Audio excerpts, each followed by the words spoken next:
Pero yung sa lugar, pwede mo. Hindi mo nga pwede saktan ng bata dito. Papupulis ka. Si Maricar pinagalitan. Tumawag ng pulis.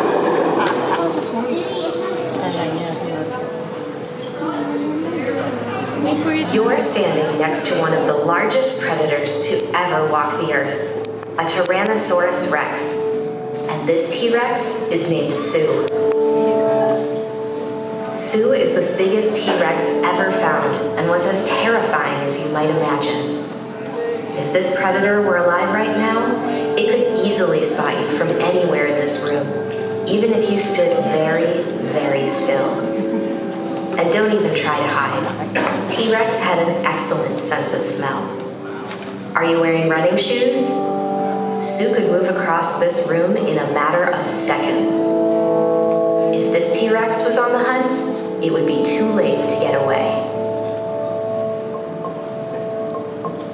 But even a top predator like Sue needed to fight to survive.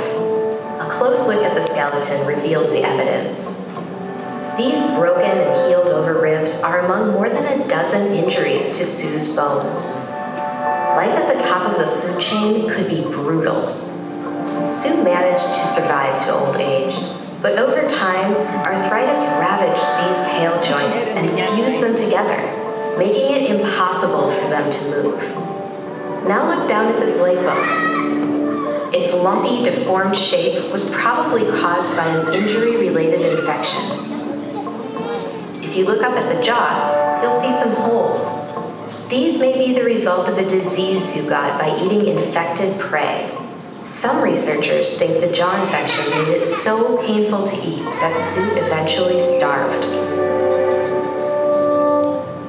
Millions of years after Sue's death, the dinosaur's fossilized bones were discovered in modern-day South Dakota. Never before or since has such a complete T-Rex skeleton been discovered.